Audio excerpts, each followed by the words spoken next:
ultimately we are there because there are people suffering with dementia, and we want this to facilitate for them.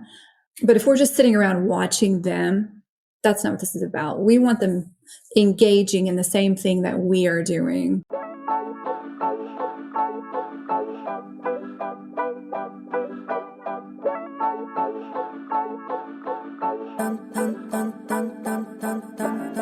Do you believe art can change the world? So do I. On this show, we meet artists whose work is doing just that. Welcome to Art Heals All Wounds. I'm your host, Pam Uzel.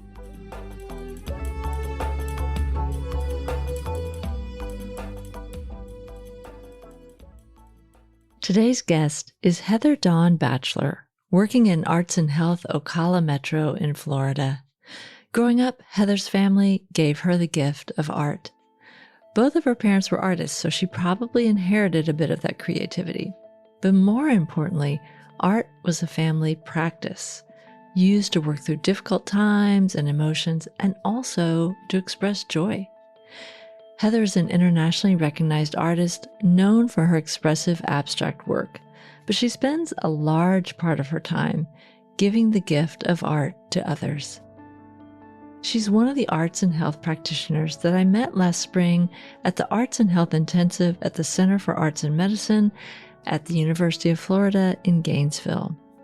Heather leads a program called the Memory Cafe for folks suffering from dementia and their caregivers. Her personal story goes full circle, and it ripples outward, providing an outlet for those grappling with loss, confusion, frustration, and exhaustion that's a reality for both those suffering from dementia and their caregivers.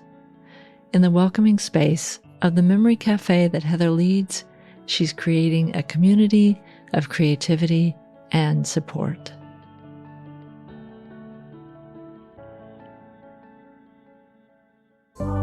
You want to know how you can really help me keep this show going? Follow me on your favorite listening app. So easy, right? And if you really want to give the show a boost, leave me a 5-star rating or review. Hi, Heather. I am so glad to see you again. Thank you for being on the show today. Can you tell people who you are and what you do? Hi, Pam. Thank you for having me on the show. Yes, my name is Heather Dawn Batchelor, and I am a visual artist. I'm an abstract expressionist painter, and I'm also an art practitioner with Arts and Health Ocala Metro. Yes, and we met at the Arts and Health Intensive at the University of Florida, and I really loved the program you're doing there with Arts and Health. But before we get into that, I would love to know your background in art. When did you start creating art? When did you start painting? What is the backstory there? Okay. Well, I grew up in a home with artistic parents. So my mom always wanted to be a musician and was always working on her piano lessons, So we always had a soundtrack in the background. And my dad was a photographer as well as a businessman, but his heart, he was a tortured, photographer. And his mother had been a painter. So art was definitely a part of our home growing up. And my first real encounter with art that kind of set me in that direction was in grade school. I was sitting at the end of my parents' bed in their bedroom, and I was watching PBS, and there was a ballet production on the television, and I was sitting there watching it, and I was so captivated by what I was seeing, the music and the movement and the artistry, that I physically moved, like involuntarily, like my body, I just wanted to be a part of it. It was almost like a twitch, and I remember it very clearly. And I like to say that I've basically been chasing that sensation my entire life, Wow. So I went on to get involved in ballet and immerse myself in ballet. And then it was music. it's been pretty much an ongoing search for that connection with what I'm feeling inside and how I express it, whether it be through music or dance, acting. And then I went to art school, and I went to Heron in Indianapolis School of Art, and I studied painting and photography. And I remember sitting in the art history class and seeing Franz Klein, who was an abstract expressionist. And we know him mainly from his black and white abstract, a lot of lines. And it just, again, that feeling of being, this time though, it was like, oh, that's the language I speak. I can communicate that way, or I understood that language. And that was it. Abstract expressionism. It combined expressing my emotions and being connected with that visual representation. And I've been doing it ever since. Wow. Well, I've looked through your work online and on Instagram, and it is so beautiful, and it is very expressive of emotion. And I was reading on your bio or your about statement on your website, and there's a quote that I really, really loved. And you said, "I'm trying to make something invisible visible, to somehow reflect a glimpse of the spiritual." We're just going to go deep really fast, aren't we? We're just going to jump in. Yeah. Well, I thought that's such an amazing way to put the quest of probably many, if not most artists, is you're trying to communicate something, and you find a form or a medium that helps you do that. And I'm so curious to know, we are going to go deep a little bit. Do you have moments when you're painting where you feel like, yes, I did it? And other moments where you feel like, oh, not yet. And it's kind of that thing of unfinished business? Or how do you feel when you're painting a work? And how do you know when you've expressed something that really you wanted to? Very good question. And so it's kind of twofold. There's definitely that moment that I'm seeking where it's kind of like the runner's high.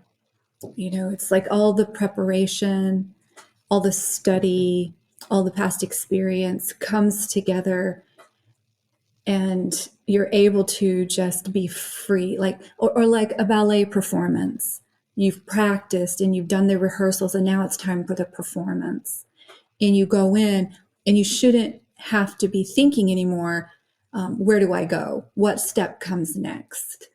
It's an outflowing of all the preparation, and it can be free and unhindered because of the preparation that's gone in beforehand. So there's that experience that I get to experience as an artist when I paint. And then there's the reality of what that looks like on the canvas. So sometimes I get to experience it, and it might not translate onto the canvas as a masterpiece or a coherent composition. Sometimes it does, though. And when you keep reworking, in art and painting, I can go back in and tackle it again the next day. The other thing I saw on your website is something that I learned a little bit about in the Arts and Health Intensive, and that is the workshop you run called Memory Cafe. Can you talk about this? What is it?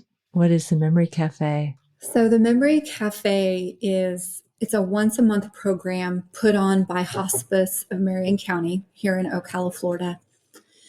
And it is for patients suffering with dementia and their caretakers, for them to come in, and we just put on really activities for them. And we've added this artistic component. So we have like Jog in Your Noggin. We play old music and try to get people to remember the name, or name that tune, things like that. And we have snacks and treats and dance time. It's wonderful. So this year they added an art component, which I usually facilitate, but I head up for Arts and Health Ocala Metro. Tell me about how did you get into working with patients with dementia? So I have two children, and I homeschooled them at a certain point. And I put them in a homeschool co-op. And to be part of this co-op, you had to teach a class. So obviously, for me, that was going to be the arts. And I started working with middle schoolers. And I chose middle schoolers because subconsciously or somewhere inside of me, I knew that it wasn't about necessarily teaching art, necessarily even teaching skills. I wanted to use art to encourage, to build self-confidence, to foster healing. And I thought middle school, of course, that's the most traumatic time. But, I wanted to just connect with the students and engage and help them find their footing. If there was an art voice there, I wanted them to find it. So I did that for 10 years, and it was wonderful. I got to see engage with some students, and they found their voice through art. And some of them found healing and found a safe place or a way to express their emotions they couldn't otherwise. So it was wonderful. So about the time that was ending, I had a very dear friend. Her name was Barb, and she was diagnosed with dementia. And so she had to move out of her home and in with her son at that point in time. And I started going over once a week and visiting with her. And then I started taking the art supplies. And she was resistant at first. She did not see herself as a creative. She had been in finance. She had prided herself on learning to fly an airplane. So she felt she was analytical and logical, not a creative. So I just took it, and sometimes I would just paint and she would just watch, but it was there for her. And eventually she became comfortable with the materials.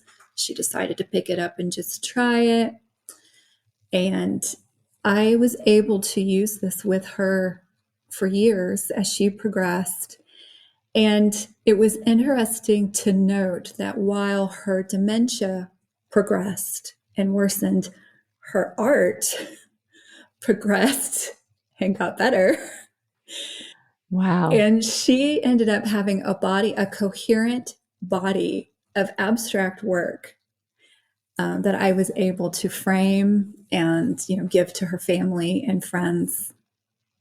And it created such a sense of accomplishment in her. And she started to do it when I wasn't even there. So I'd come the next week and she'd present what she had been working on. So she just gravitated towards it, and I saw it build in her that confidence, that sense of pride. And so then I had a couple other friends ask me if I could work with their maybe family members or something like that. So I knew it was for me. I knew it was that connection of art that I loved and healing and encouraging. So then fast forward to about 2 years ago, my father was diagnosed with dementia.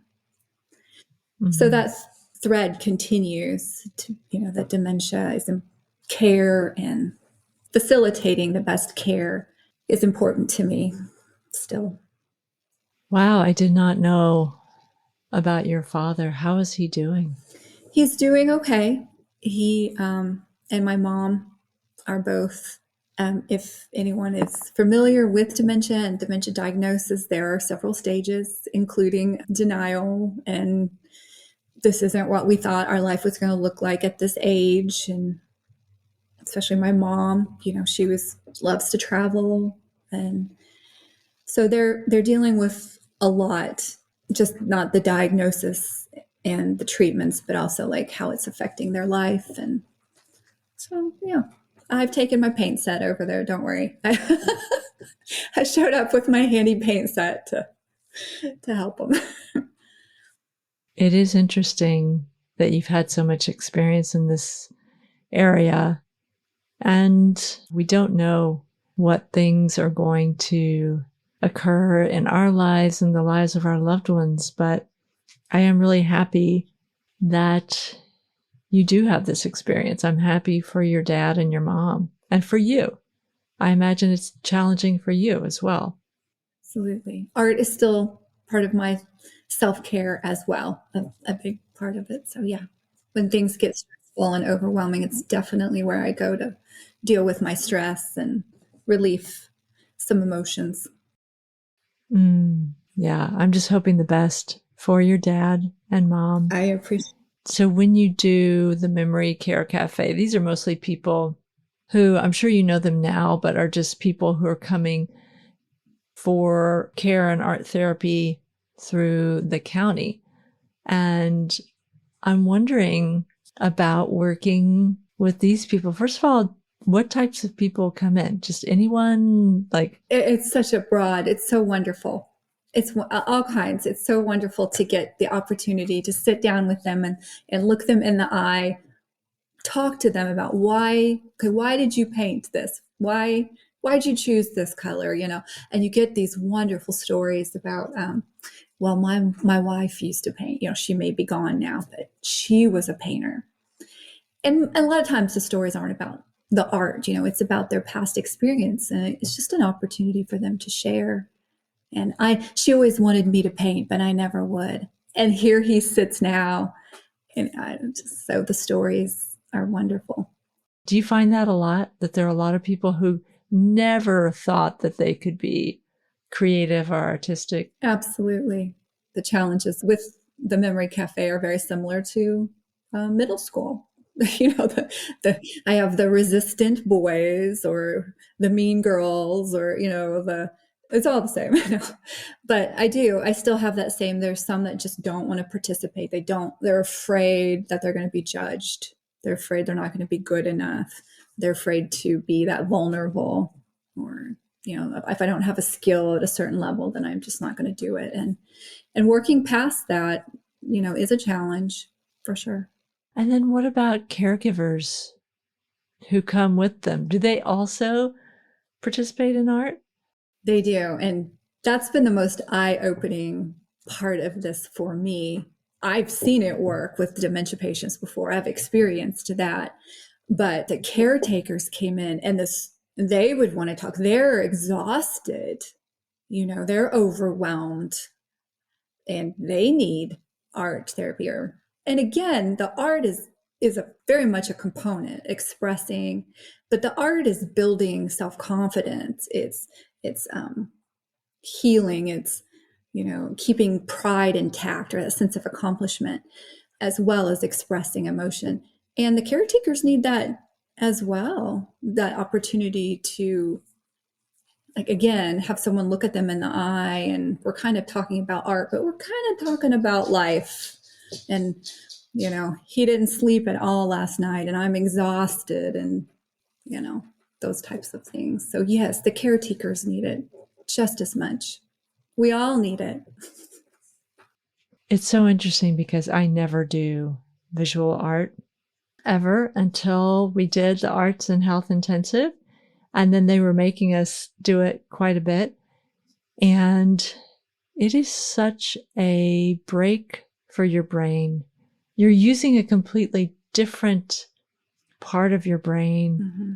And there were so many things that I found. I was able to absorb other types of information better while I was working visually. I found that it was a great stress reducer in a certain way. So I can only imagine that if you're caretaking for someone who is progressing with dementia, how beneficial this can be. Are most of the caretakers family members, or are they professional caregivers? So, yeah, I was going to mention that before. We have, I'm going to say roughly half and half, maybe a little bit more from facilities that bring, bus in. So they have a facilitator there with them, a caregiver kind of watching over so many. And then we have another segment where the caretaker is actually bringing them from home. So you've got kind of you've got the caretaker living at home, you've got the dementia, the person suffering with dementia, and then you actually have like a worker or someone who's employed in that set of stressors. And I'm just so curious, do the professional caregivers do the art as well? Oh, yeah. I believe art is for everyone. So I am a big component, if possible. And again, so this is about, ultimately we are there because there are people suffering with dementia, and we want this to facilitate for them. But if we're just sitting around watching them, that's not what this is about. We want them engaging in the same thing that we are doing. We want them working alongside the caregiver, and it's something that we can connect over, not something we're watching someone else do or forcing someone else to do. Again, this is good for everyone, and families can come together. They can create together. And then they have that shared experience to talk about. And it's a facilitator of community. It's a facilitator of engagement. So yeah, I think it's just as important that whether you're working or not, you participate. That's interesting, because when you were thinking, I was thinking about this idea of community and not sort of being othered within your own family or, wherever you might be living and receiving care, that there are activities that are still inclusive and mutual for everyone. Well, I mean, abstract expressionism, for example, why I tend towards that, even with the dementia care, is because it is not about necessarily how someone else perceives it, but it is about you expressing what's going on inside of you. That's what's important. You have fun, you pick your colors. No one is telling you it has to look a certain way. Do what you want to do. This is empowerment for you. And Barb, back to Barb, so at the beginning of her diagnosis, she was still able to go to some of my shows. And so when she saw the abstract expressionism hung on the walls, like, she was able to start to understand and connect with it, I think. And then that did make her feel a little bit more comfortable expressing herself in that way, realizing it does not have to look like a house. It does not have to look like a tree. Use your colors, use your emotion, and create what you want. Wow. So I give lots of examples. I take visual examples every month so that they can start to visually understand, because some people aren't familiar with abstract art. And that sounds so empowering. It is empowering. Well, and I'm also looking at some of your art behind you, which I know people can't see it, but it is so powerful. Yeah, it sort of looks like, it reminds me of like the power of an ocean wave, which probably is not what you're painting at all, but there's definitely. But I get that a lot. A lot of people see a waterfall or a wave. Yeah, but there's that same feeling that you can have when you go to the ocean of just like being revived in a certain way and something giving out this kind of energy. Yeah, it's really beautiful. And it is really, really expressive. The invisible affecting the physical, that spiritual element, that it does affect us, even though we can't see it. I believe it affects us. Right, right. When we were at the Arts and Health Intensive, you were talking about other challenges just in terms of transportation, accessibility. And I know that you were hoping to potentially have a virtual memory cafe because it was challenging for some of the caretakers, especially as the dementia progressed, to get there and to get whoever they were caring for to the memory cafe. Are you still thinking about the virtual component to this so that no matter what stage they are, how far away they are, this is something that they could do? Yes, absolutely. I actually had a meeting earlier this week to discuss it with Arts and Health Ocala Metro. And then we're going to meet with hospice and start sorting through how to get supplies to shut-ins. So that's kind of what we tackle next, is making sure they have the supplies they need and the accessibility. They're able to log on either live when I'm giving it or recordings. Right, right. It's such a new world since the pandemic. Sometimes not being there in person, you lose a little bit of something, but by the same token, I've been able to participate in and see so many things virtually that I never would have been able to. It's an interesting new space to explore. Absolutely. Are you worried about losing a little something without that live component of being there? Yes and no. Yes, I like looking someone in the eye and sitting down next to them and the experience, but I think there's a way to do that virtually. I just haven't gotten to do it yet, but I believe it is possible and definitely worth, especially the caretakers. If I can sit like we're talking right now and I can see you and I can still kind of look at you in the eye and share a few minutes and some words of encouragement, empowerment, and some instruction, for the week, the painting, I think it will fulfill its purpose. And I can imagine for caretakers, especially, this could be a little bit of a lifeline. My goodness. One of the ladies who came in talked to me about her husband suffers with dementia. So a lot of times he doesn't sleep at night. His sleep schedule is very off. So the night before she was there, he had been up rummaging through bills and getting worried about unpaid bills. So she was up with him, trying to calm him down, get him to go back to sleep. So she got very little sleep. And then it was, if they do fall asleep during the day, do I actually wake them up and take them? Like if I'm finally getting an hour or two of peace and quiet time, you don't want to interrupt that.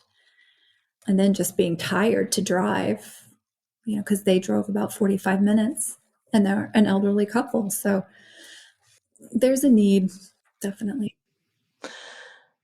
Well, I love your work, your artwork, and I love the work you're doing in Memory Cafe. And I remember just being so moved hearing you talk about it when we met at the Arts and Health Intensive. So I'm hoping you can tell people where they can find out more about your work and also how they can connect with the Memory Cafe, especially if they're in Ocala County.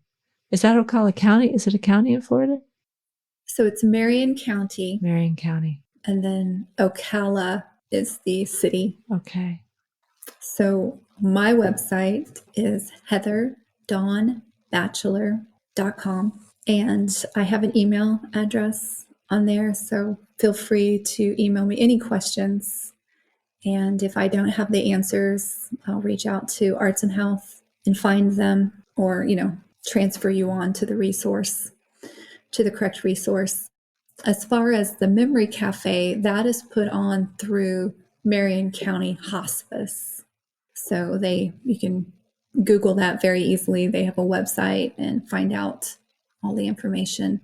And then, of course, I have to say Arts and Health Ocala Metro also has a tremendous amount of resources on their website. Thank you so much, Heather. It was really great to see you again and to hear more about the work you're doing. Oh, thank you for letting me talk about this. I appreciate it. And it was very nice to see you again. You're listening to Art Heals All Wounds.